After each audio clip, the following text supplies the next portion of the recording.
you for attending the Explore Nutrition Facts and the Health and Physical Education Curriculum webinar.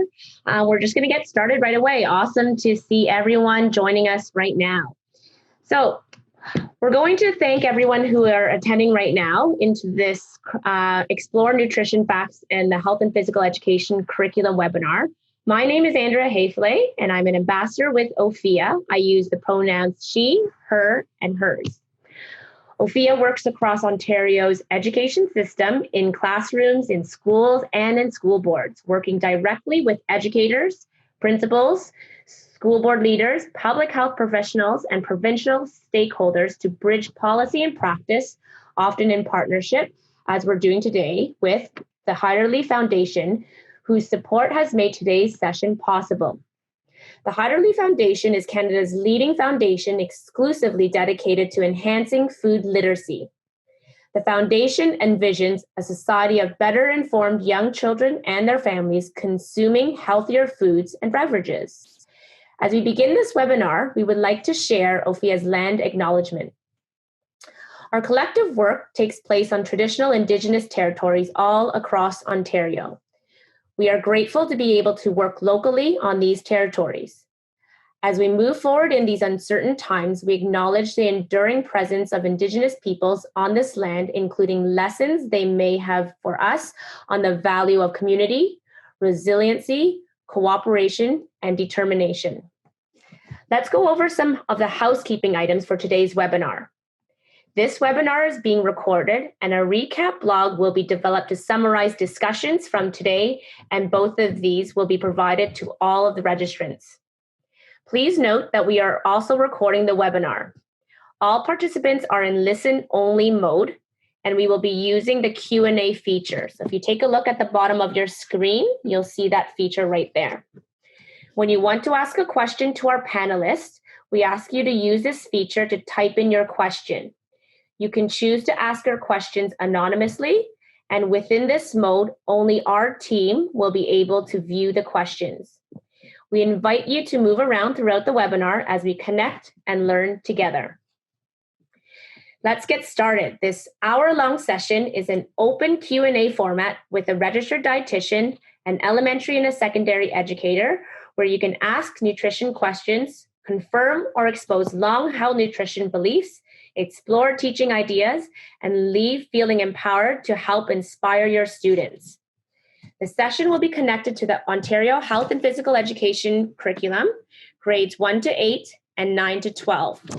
This will focus on, number one, explaining why, where, and what we eat, grounded in Canada's food guide. 2, exposing nutrition myths and facts, from carbs to fad diets to superfoods. 3, exploring how personal food biases may influence your nutrition lessons. 4, building healthy dietary patterns, healthy body image, and good self-esteem. And 5, discussing how to support a physically and emotionally safe school environment that fosters healthy eating and mindfulness during COVID-19.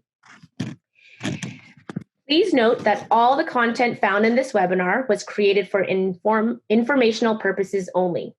The content is not intended to be a substitute for professional medical advice, diagnosis, or treatment. Always seek advice of a physician or other qualified healthcare provider with any questions regarding a medical condition. Never disregard or delay seeking professional medical advice or treatment because of something you heard on this or any webinar. To ensure that we create a safe environment for this webinar, our intention is that the language that we are using and the questions we are asking and answering are respectful. Our priority is to also create a safe online space for the chat. To help set a common understanding of respect, we are sharing guidelines for respectful discussion from the Students' Commission website that is based on the principles of respect, listen, understand, communicate, right in our chat box. When we show respect, we listen. When we listen, we understand. And when we understand, we communicate. If you can take a look at the chat box, my colleague Kristen has thrown in the link for that. Today, we will be hearing from Kara Rosenblum, who is a registered dietitian, along with Andrea Barrow and myself as OFIA ambassadors who will be guiding the conversation. Kara is a registered dietitian. She is a Toronto-based dietitian with 20 years of experience. Can you give us a wave? Thank you. She began her career as a dietitian at the Hospital for Sick Children and started her own nutrition communications company, Words to Eat By, in 2007. She's a professional public speaker, nutrition writer with the Washington Post, and co-author of Food to Grow On, the ultimate guide to childhood nutrition from pregnancy to packed lunches. She's also raising her own healthy eaters with her husband, Scott. Her daughter is 13 and her son is 9. Andrea Barrow. Andrea, can you give us a wave? Andrea is a health and physical education teacher with the Limestone District School Board in Kingston. She is an OFIA ambassador and a member of the Ontario Physical Activity Safety Standards in Education Committee. Andrea is a certified fitness instructor, personal trainer, nutrition and wellness specialist, and yoga teacher. She shares her passion for fitness at school and within her community through involvement in fitness programs and coaching. I am Andrea Hayfley, and I'm a health and physical education teacher in the York Region District School Board. I'm also an OFIA ambassador and an Ontario Association for the Support of Physical and Health Educators member. I have been part of many regional and provincial initiatives that support the health and physical education curriculum, healthy schools, and also daily physical activity. I'm a strong advocate for a quality health and physical education program for students of all abilities. I use the pronouns she, her, and hers. So we're going to get started right away. I'm ready to go through our questions. So in addition to the questions submitted during registration, we welcome you to also use the Q&A feature that I mentioned in the beginning of the introduction. If you have any questions to ask us, we'll try our best to get through everyone's questions. However, we have to remember we have a limited amount of time. We will be providing a summary blog recap at the end and also along with the recording. Okay. So question number 1, thumbs up. Kara, Andrea, can you hear me? Awesome. Okay. So question number 1, when addressing healthy eating within the curriculum and outside of the curriculum, such as snack time, lunchtime, it's very important for educators to reflect on their own bias and need for reliable information in connection to Canada's food guide. There have been many questions submitted that fall within the category of the language we should or should not be using when teaching students about healthy eating, and our role when it comes to the foods our students bring to school. Such examples are the use of the terms healthy versus unhealthy, good or bad foods, etc. Kara, can you share your expertise in regards to the approach and the language educators should be using around healthy eating? Sure. I do hear this question all of the time. And I'm going to open it up a little bit because the language itself is probably too narrow of a focus. We're going to talk a little bit about the food guide first and then drill down to the language you're using in the classroom and the language used in the food guide, and we'll make sure that we're all in the same place. So with that, I'm just going to share my screen so that we can look at Canada's food guide in a little more depth, and I can walk you through it. So this is the 2019 version of Canada's food guide, and it differs significantly from the guide that was published back in 2007, which if you've been an educator for a while, you've probably used in your classroom for many years. It was the guide for 12 years. And what this guide focuses on is actually a two-pronged approach. So on the front side of the food guide, you see this plate model, and on the back side of the food guide, you actually get a different view, which is less about what we eat and more about where we eat, when we eat, and how we eat, who we eat with. So it's a really, really wider scope. So the front of the food guide simply is about what we eat. And it talks about having half your plate filled with vegetables, a quarter with protein foods, and a quarter with whole grains. And I'm not actually going to go into more detail about the actual what of Canada's food guide, simply because OFIA did a webinar that I spoke at last year, and it covered everything you need to know about teaching Canada's food guide in your school and for all grades. And that is available in a link that Kristen is going to share with you now. So I'm not going to go into much detail about that because it does exist. So Again, the front of the food guide covers the what. And the food guide does an excellent job at looking at the bigger picture of healthy eating, including the where, where food comes from, where are we eating, where should your nutrition information come from. It covers like the when, the why, and the how. It talks about cooking and eating meals with others and enjoying food. So, for example, let's say you're a teacher in grade 1 and your curriculum says that you need to teach some of the healthy habits recommended in the guide. That's not a prompt for talking about healthy versus unhealthy or good versus bad. You can, in that context, talk about eating with the family. You can talk about, under the guise of enjoy your foods, you can ask the children in the class, what foods do you enjoy eating and why? And who cooks that for you, or who do you cook that with? And you can start to hear beautiful stories about food. And that's really important because when we're talking about food, we don't want to talk in the negative. We always want to talk about it in a positive sense. So I'll get to that slide in just one second. Studies actually show in the world of nutrition that up until about grade 6, children don't even grasp the concept of nutrition. So age-appropriate topics are really important. So, for example, in grade 3, we're talking about the origin of food, if it's processed or unprocessed, and the language for that can come straight from Canada's Food Guide. In grade 5, for example, we talk about food marketing and media. Those are also things that are provided in the food guide. If you look at the bottom row here, there's something about being aware of food marketing. So a lot of the curriculum is based on the different tenets of the new food guide. And I haven't even mentioned healthy versus unhealthy yet, because it doesn't really have to come into play. When we're talking about food, we want to keep the conversation positive, because children don't benefit from labeling foods as healthy or unhealthy. This is binary thinking, and it can result in making children's experiences with food be good or bad, or it can make children feel that if they eat food that we're listing on a bad or junk or unhealthy list, they can internalize that and think they too are bad because those are the foods they're eating. That results in an unhealthy relationship with food and can lead to disordered eating, which is a problem. So if you really feel that you must talk about the different foods, like the good or the bad or the unhealthy versus healthy, we don't really want that conversation going on. But if you must, please try not to actually use the negative words. We don't want to use words like junk or bad or unhealthy. It can actually be damaging to a child's self-esteem, because they think what they eat is bad, then they are also bad. So you can actually use the food guide for the appropriate language. If you talk about where food comes from and how it's made, because some food is whole and some food is processed, the food guide actually has the verbatim words that are, processed foods should not be consumed regularly. And that is a much gentler way of saying that some foods are better and some, eat them all the time, and some foods we can sort of eat some of the time.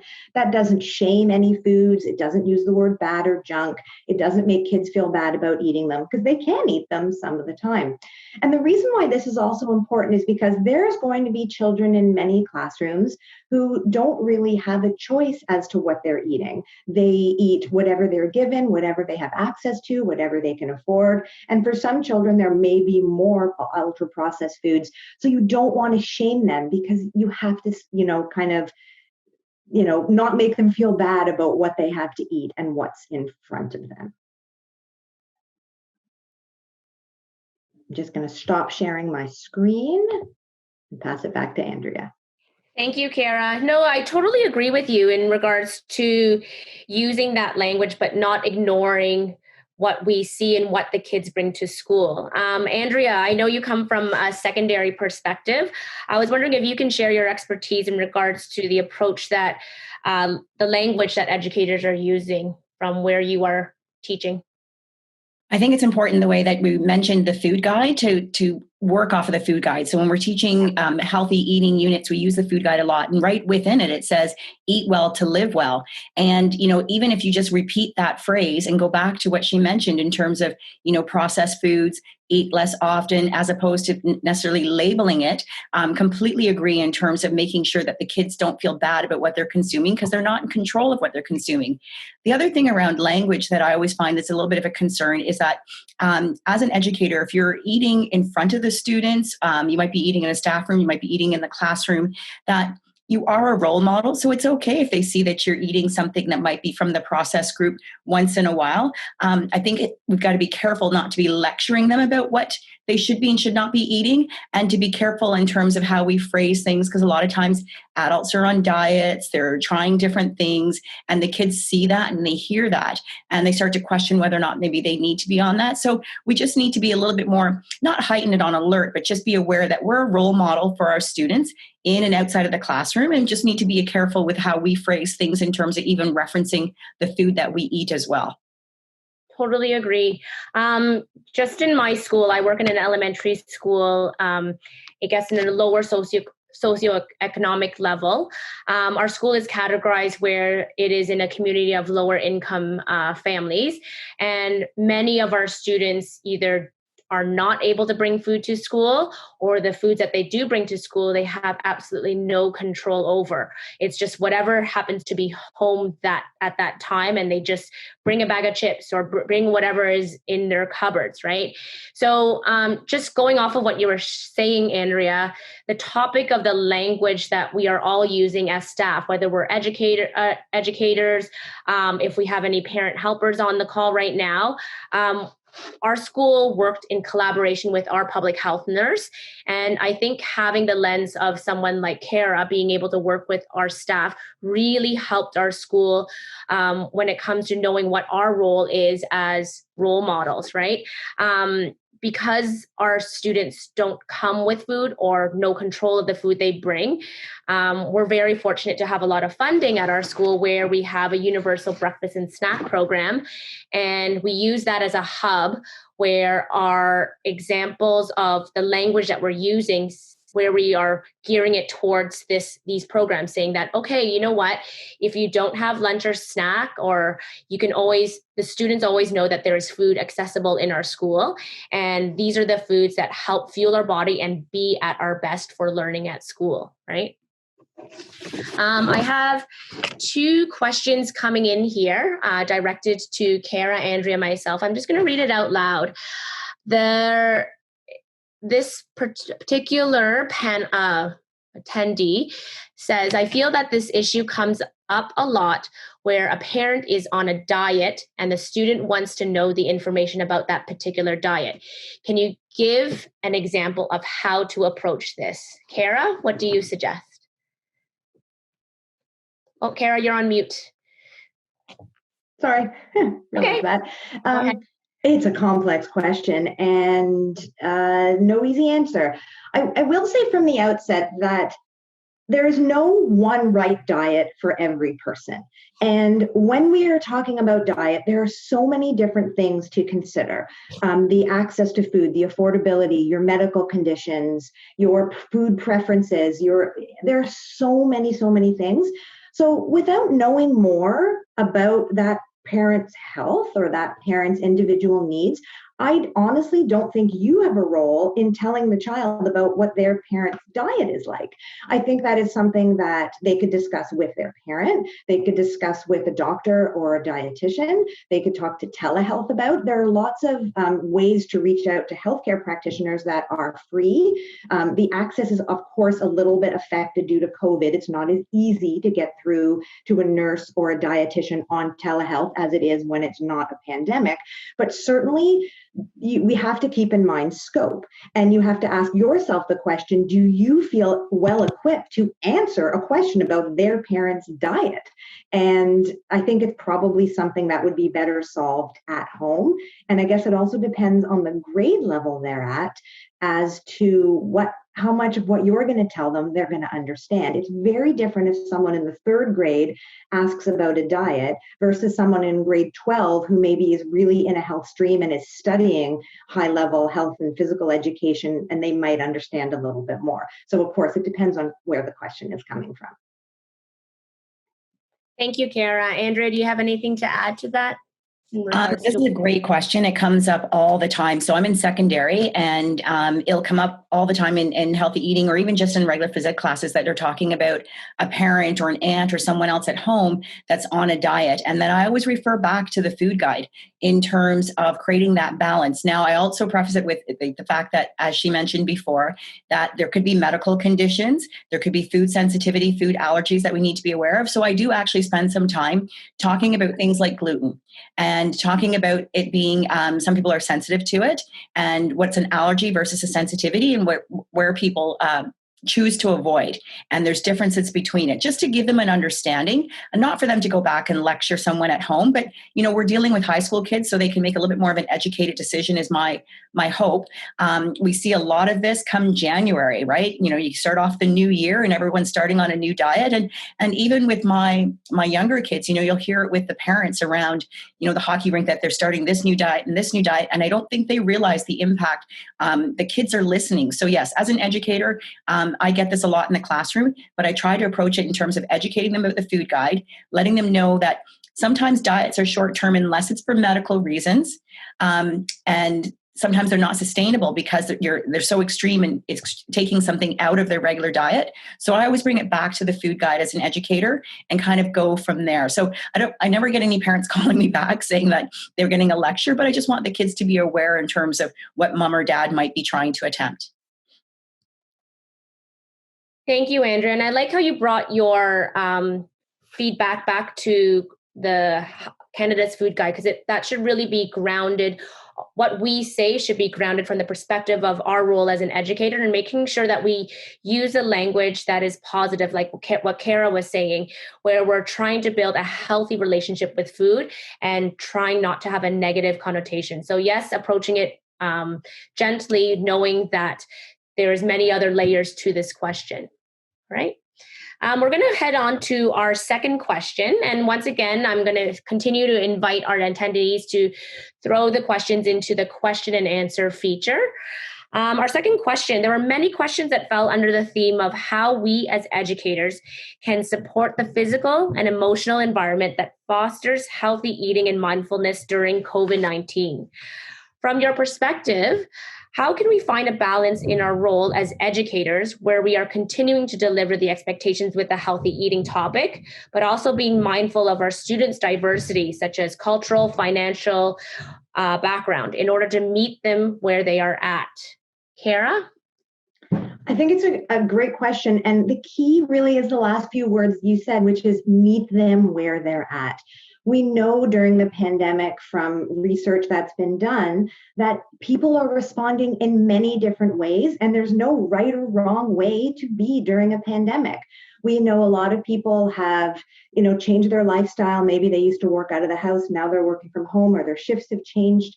And some people are turning to more comfort food during the pandemic. Maybe their gym is closed and their exercise has changed.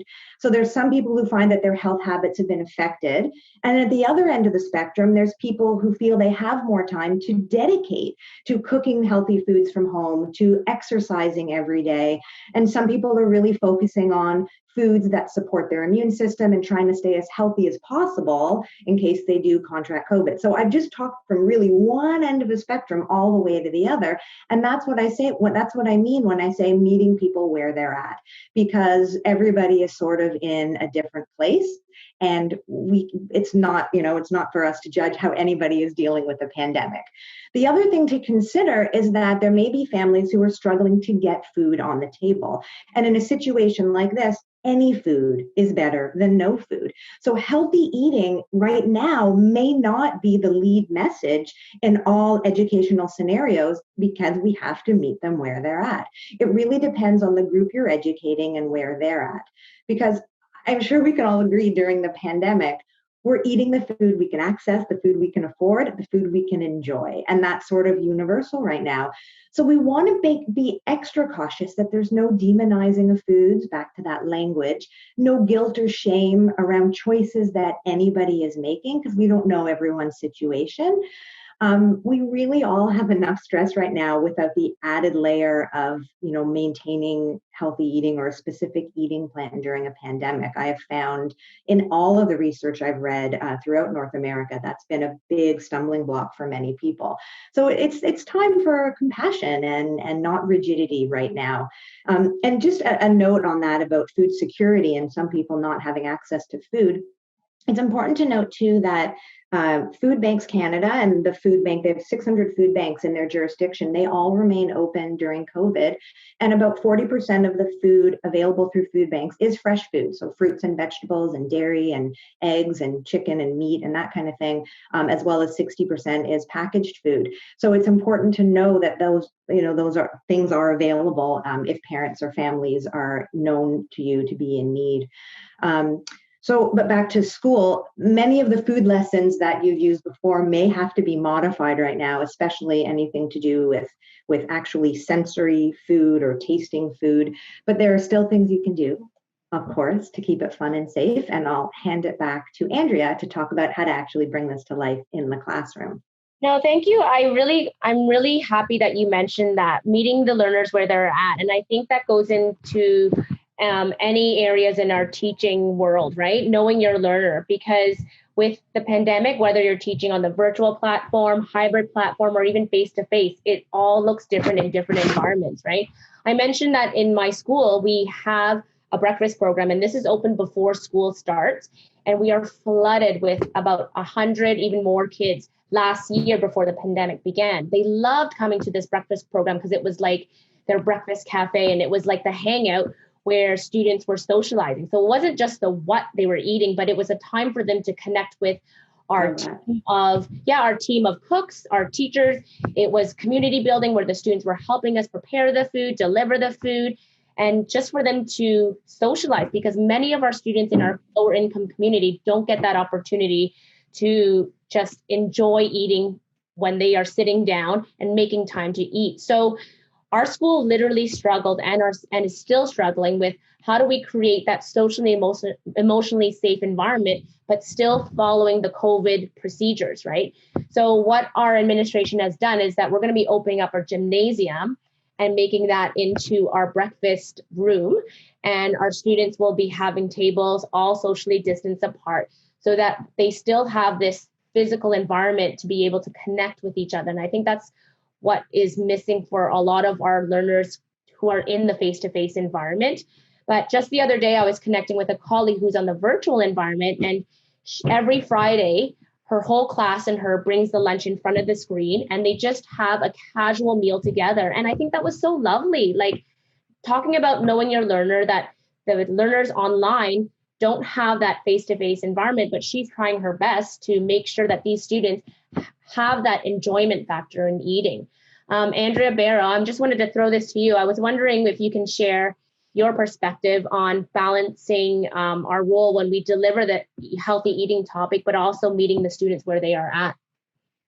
I love that phrase, meeting them where they're at. I think we've been hearing that with all of the courses that we're teaching, and we have to keep that in mind. We don't know when they're walking through the door, what they've experienced at home and what they have available. Eastern Ontario, we're a little bit different here at our school. So as some of our schools in Kingston also have similar programs where there would be breakfast for students in certain areas and that we deemed that was needed. In our school, we do have different programs where food's been available, but it has to be pulled back. So we've been a little bit more creative, and we've created sort of little food hubs on different, so we're 3 floors, different floors in the building that students can go to and grab an apple, a juice, some applesauce, a granola bar. So there's some healthy options that they can grab at any time during the day. They don't need permission. They are missing that sort of that social aspect because our cafeteria is closed. So we don't have the cafeteria open for food or for them to bring their foods. Everyone is eating in the classroom. So it does make it a little bit difficult for the students where they're really wanting to be with their friends at that break time, at that snack time, at lunchtime. So a few different things in terms of for educators.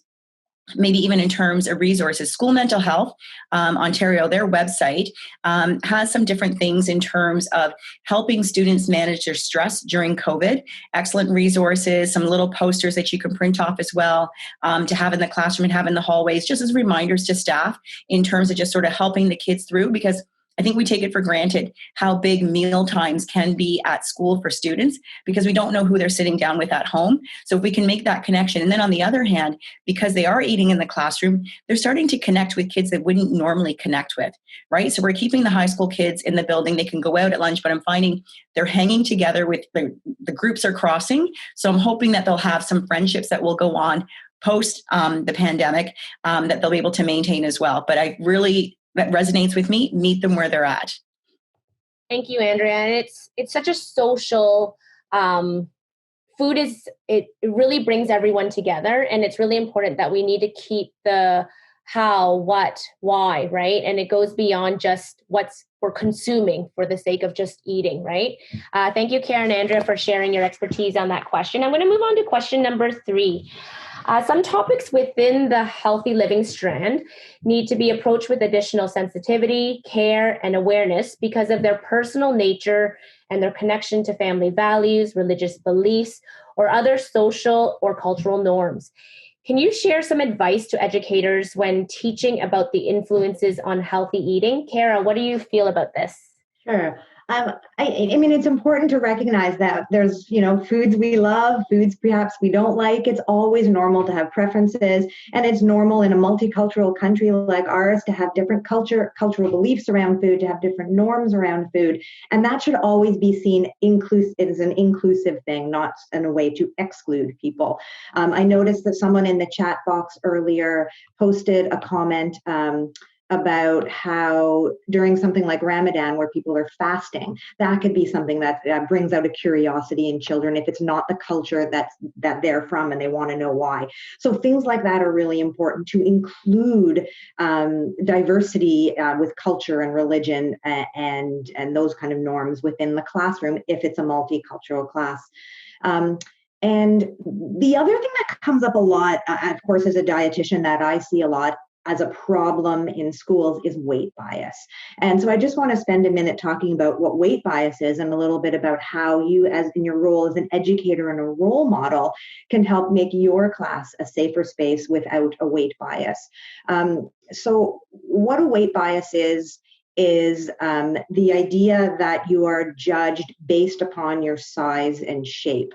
And it affects people of all weights, but people in larger bodies tend to be most often negatively affected and can experience stigma or discrimination because of their weight. So the interesting thing, and what the sad thing is, but it's so pervasive in our culture, is we all have weight bias. It might be negative, it might be positive, but we all have a weight bias. It's not surprising in our current culture to hear that. We come from a very diet-centric and weight-centric world, and it's impossible to avoid it.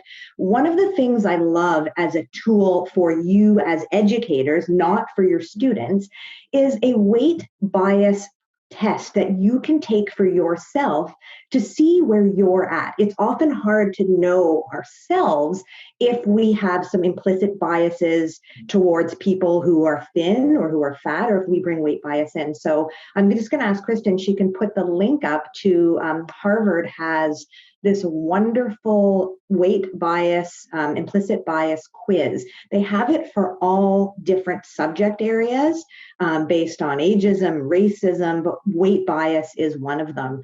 And you can take that at your leisure, again, just for the educators. It's not for students. It's going to be too advanced for students. But very interesting to see where you're at. So you can go in with open eyes and say, oh, I didn't know I thought that. But in terms of classroom, I'm a big proponent of creating a weight inclusive school environment. So every child can develop self-confidence and good mental health, and that's really important in the classroom. Studies actually show that students experiencing weight stigma are more likely to have low self-esteem, have increased stress, higher levels of depression or anxiety, and experience more social isolation. So as educators, it's your job to act as role models, and you can help redirect redirect students away from a focus on weight or on appearance when you're talking about things in Canada's food guide. And we're talking about food. As Andrew was saying, food brings people together. Food is about eating together, whether it's, just a lunch at school or it's upcoming holidays or whenever family is together. I mean, for family within the same household, let's be safe during COVID. But the point is that food has this beautiful social aspect to it. And that is the more important aspect to always be highlighting rather than weight. So it's important that we as educators can play a role to change students if they are assuming things about people based on weight. We have the ability to redirect that. And one other thing we can do in classrooms that I have seen, sadly, still in Ontario is students being weighed or having their BMI or body mass index calculated, or doing collective diet challenges. There was a school in Eastern Ontario that was doing a diet challenge where the teacher had all the students collectively weigh themselves, and then they're going to weigh themselves at the end of the semester to see how much weight they lost together. So that would be a negative weight stigma associated with it, especially when you're sharing your weight with the class. So those are the kind of things we're trying to move away from to make sure there's no weight bias in the class. There's actually an excellent weight bias handout for educators. So again, not for students, just for you as educators. And it was done by the Ontario Dietitians in Public Health. And it talks about mental health and weight bias and ways to keep weight bias out of the classroom. So I just see Kristen has now posted that link as well.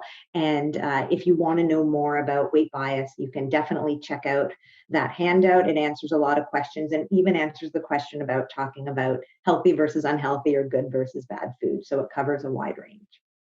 Thank you, Kara. And I love the terminology on the how to create this inclusive environment and making sure that we are aware of the diversity in our classrooms. Andrea, could you share some advice to our educators when teaching about influences on healthy eating from your perspective as a secondary educator? I like the idea of influencing different cultures. Being in Kingston, we don't have a lot, we're not very diverse. And so, but we still try to look for opportunities to bring in different cultures to create that understanding, if someone is fasting and why they're fasting. To have an appreciation and respect for it. I do like what Kara was mentioning in terms of having a weight bias. So even as an educator, as an adult, if you're making comments about being on a diet and trying different things or comments about your weight, like I said before, the kids are hearing that and absorbing it. And that's sort of in a way showing what your bias is, that you've got a picture of how someone should look based on how they weigh because you're going on a diet or mentioning diet. So we need to be very careful about that. It's interesting because over the years, sometimes I have conversations with students that don't underestimate the size of a fitness instructor. I've known fitness instructors who are, they say they have a love-love relationship with food, but when you go to their class, you take a high school class, they can't keep up. So their fitness level is extremely high. So you can't always just judge everyone by the way that they look. And we say that all the time. So they've got a high level of fitness. So I like this idea of trying to incorporate some more cultural understanding with it, but also having an understanding of where we say we have to meet students where they're at. Where are we at on this? And what are we projecting to our students? So we need to take it back a step. I do have students, so just recently had grade 9 girls, and you have students that think, I can't do any of this. I'm too fat. This is the words they're using. Too fat just breaks my heart. And you try and break things down from them. There's just their self-esteem. It's already, it's not there, and try and take baby steps. So it's really difficult to overcome that when those are the words that are coming out of their mouth. And students like that are already seeking a counselor. Like I mentioned before, the School Mental Health Assist website. Another one that's really good as well for educators in terms of how to listen, because we're not diagnosing any eating disorders or any mental health issues, but in terms of you're sometimes the first person they see or they talk to about it. So jack.org is another excellent program. We have a chapter within our school, and their website has a lot of great resources and videos that I often incorporate even within my mental health unit. So it brings a little bit of a crossover with healthy eating. So again, those are great resources for educators in terms of looking at your own bias and trying trying to learn how to meet students where they're at, but understanding where you're at in order to meet the students appropriately. Thank you, Andrea. I really liked how you spoke about the mental health aspect about it too, that we're not just teaching healthy eating with a narrow mind frame, but yes, it is important to teach content-based, but it's also important for our students, whether there be an elementary or secondary panel, to see the connections for healthy living, that it's not just in silos where in the fall we learn about the food guide, but then when we talk about the expectations within the mental health expectations in the elementary curriculum per se, it is connected to how we see food, feel food, think food, right?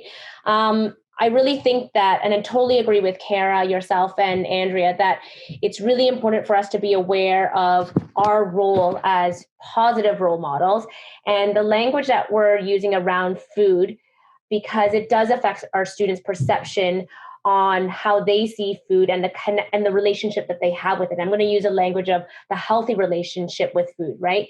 And it's not just during teaching time, but outside of teaching time. So I also want to share that it is okay to share our personal relationships with food, but also be aware of how we come across being in the role of an educator, right?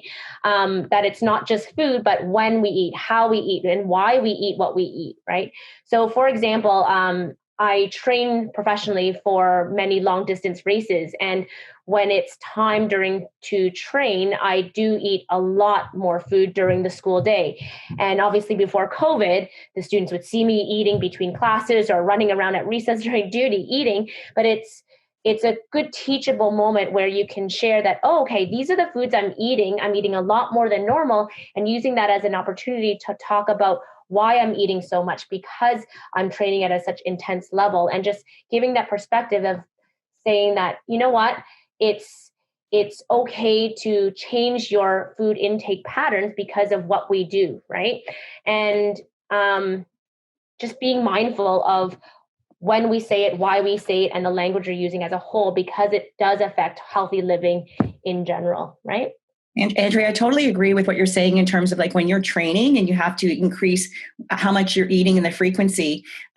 With our school board in Kingston, we're doing octomesters. So we could have a phys ed class for 300 minutes. So these kids are being active for the majority of the day.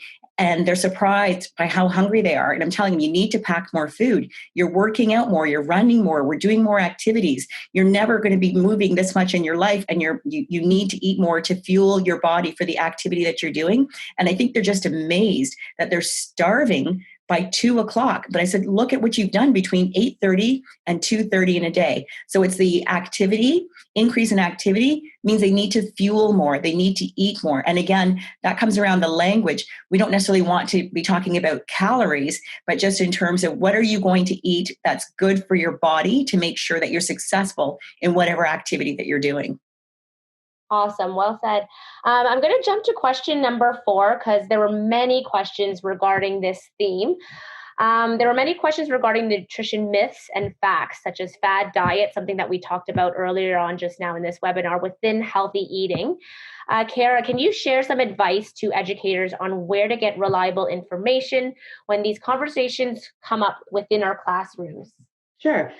One of the things we're going to do through OFIA is, in addition to this website, we're also going to have a part 2, which is not going to be based on curriculum and teaching, but going to be based on you as educators and your personal questions about nutrition. So we're going to talk then a little bit more in depth about those myths and facts and do it then. But in the meantime, I'm going to talk about a couple of different things on ways to find good information. So the first might be if you are, as an educator, have a nutrition question and you want to access a registered dietitian for that. So there's several free ways to go about doing that.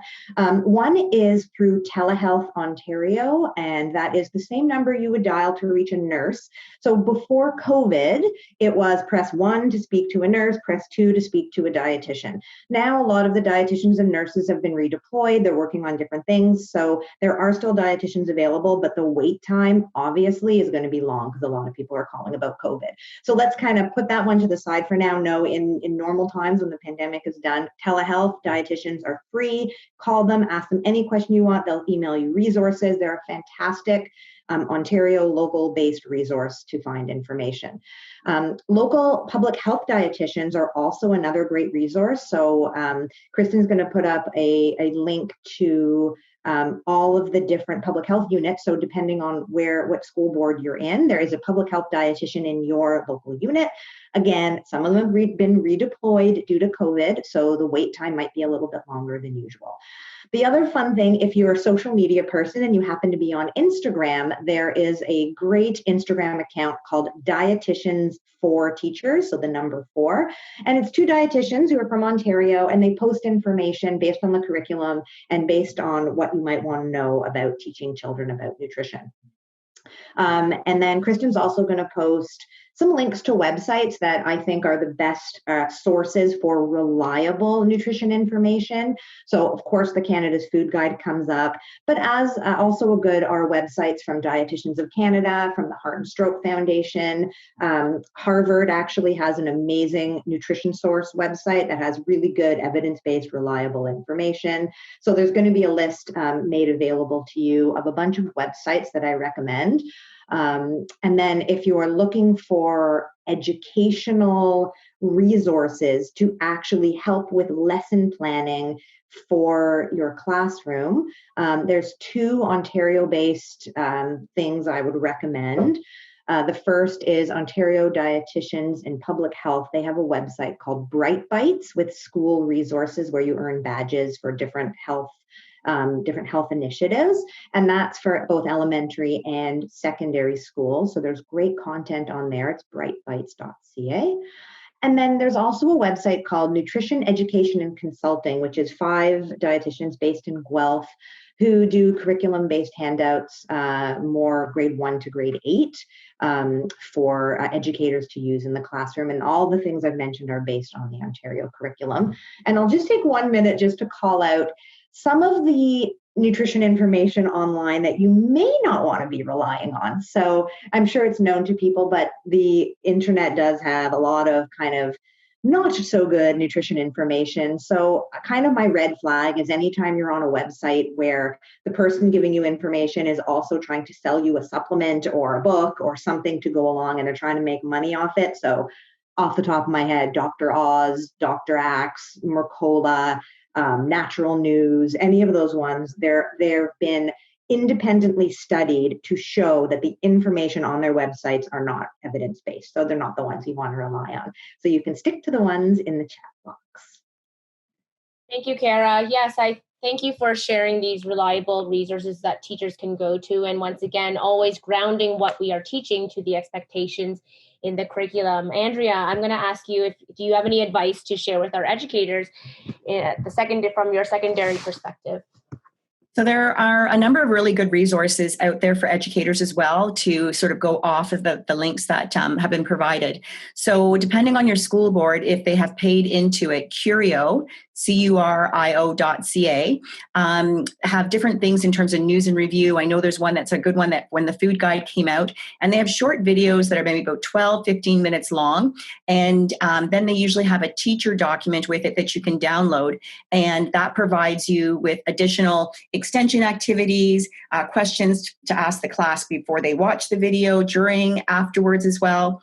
If you don't have access to that, then CBC Gem is another free one. So you create a free account, and there's some great videos in there. I was using one the other day talking about food insecurity in terms of looking at different people across the country and some of their struggles with food, and other ones that do have a lot of resources for food, but maybe not time to eat as a family, and some of the pluses and minuses around that.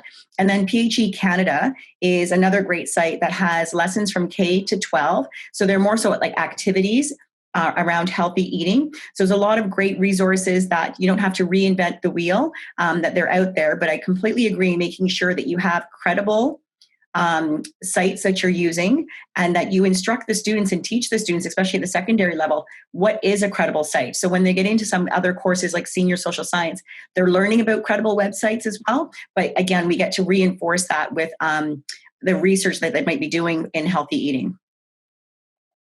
Thank you, Andrea. We're doing great on timing. I'm going to continue with our last question, but attendees who are on our webinar, please feel free to drop your questions in the Q&A.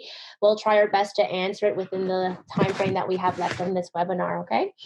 Healthy eating is a component of healthy living, the healthy living strand within the health and physical education curriculum. This component equips students with the knowledge and skills they need to make the healthiest eating choices they can. Some major topics include Canada's Food Guide, nutrition, food choices, and factors influencing eating habits. Can you share some ideas, tips, and/or strategies we can use in lesson planning on how to enhance the student engagement level while ensuring that our students are learning the content in this health topic? Kara, do you have any advice on that? Sure. There's actually different advice depending on the age of the child. And I've done a lot of extensive studying of the research on how to best educate children about nutrition and healthy eating at different age levels. What we have found is that the younger children, so kindergarten, even daycare age, if anyone's in early childhood, up until about grade 4, their best learning is sensory. And so programs like Rainbow Plate, where you're bringing in a rainbow of different fruits and vegetables, and children are actually using their 5 senses to experience food. Of course, we have the red flag of COVID right now, and those programs are on hold or maybe not possible, but those are the best ways to educate the younger children. It's really an experience of feeling and tasting and smelling the food. So in absence of that, it would be something like talking about favorite foods, asking children, what is your favorite food? What do you like about it? How does it smell? How does it taste? And getting those descriptive words out there. Doing some cooking skills by maybe watching a short clip of a cooking video. And there's different things we can do at that age. What we have found research-wise in the senior grades in high school, so probably from grade 6 up, is that messages about healthy eating that have anything to do with the health value of foods, or like if you eat this, you won't have heart disease when you're older, they don't resonate with children. They feel almost a need to rebel against that. And you do notice teens tend to eat, and tweens tend to eat a lot more of fast food and sugary food and treats than younger children do, because they have the autonomy to buy their own foods. So what actually works really well, and I can share the research on this, is actually teaching about media literacy and teaching children that different food companies may not have their best interest at heart, but are directly targeting them and trying to get them to eat more of this fast food or different, sweetened beverages and stuff like that. So the research actually, and I wish I had thought of sharing this link. There was a researcher in the US who did this wonderful study with teens, and he actually printed out ads from different fast food companies and had the children in his class, and they were from grade 7 to grade 10, rewrite the ads with honesty and integrity. So taking away the junk food messages that tell teens they're going to be happier or more popular if they eat the junk food, and telling the truth. And this really, really resonated with the teens because they were taking control and they don't like trying to be told what to do. And when the teacher told them that these fast food companies, by marketing, were getting them to do something, it really got them to eat healthier. And what happened in the cafeteria was that healthy choices went up by 60%. So it does make a big difference. So media literacy is a huge one for the older kids, sensory for the younger kids. Thank you, Kara. I think you offer a great perspective that's all encompassing from the elementary level all the way up to the secondary level. And I really think that it's valuable not just teaching the content, but ensuring that the students see themselves in the curriculum and be able to practice those critical thinking skills so that they are equipped to make those healthy choices when they are out in the real world, whether it be in cafeteria or at a mall, or choosing the best choice they have with what they have, right? I just wanted to draw attention to the Ophia teaching tools, that we do have a set of refreshed lesson plans that connect right back to our food guide. Please make sure that if you don't have access to that, Kristen, my colleague, has placed that into our chat box. One example that I wanted to quickly share is that our community, in my community in my school, is comprised of many Asian and South Asian families, and there's a huge language barrier between home and school. And what I said before in terms of how food brings our communities together, what our school does to make learning about this health topic is fun is bringing it outside of the curriculum, where we invite students to share their culture through food. So when we were doing our winter well-being electives, one of our electives that we would be offering our students would be a cooking one, where our teacher leaders would be cooking a collaborative meal that is from their culture. Another example is that our principal is really good at inviting our families to share their favorite cultural meal and their recipe, and we'd highlight that in our newsletter to the whole community. So this is such a great idea to just take healthy eating outside of the curriculum and be able to have the families see themselves in the curriculum. I'm going to wrap it up because I think this conversation, it has really opened my own eyes in regards to just fostering a personal responsibility for our students for lifelong health, not just within healthy living, but our well-being in overall, and also how it connects to themselves, to the world, and also the people around them. There will be more webinars and learning opportunities coming up this school year. I'm going to ask everyone to stay connected by signing up for our e-connection. Kristen's going to drop that link into our chat box, and also follow us on social media if you haven't. You follow our tag at OFIA Canada. We also have a Facebook page too. Stay tuned, as we will also be sharing the recap log and recording from this webinar with you in early January. We also ask you to take a moment to fill out our survey on today's webinar. And Kristen's also going to put that link into our chat box.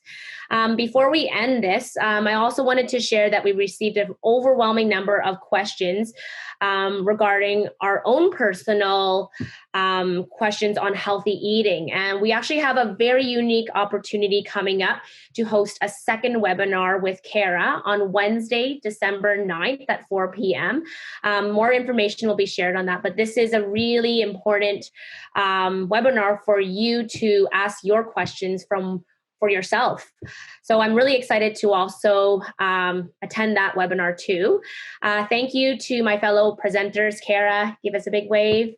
Thank you. Andrea, thank you for your time, expertise, and energy. Thank you to all our participants. If you are coming from teaching face-to-face, virtual, or hybrid, we thank you for your questions. Thank you for your participation. But we hope that you found this webinar valuable, and please reach out to us if you have any questions or concerns. Thank you.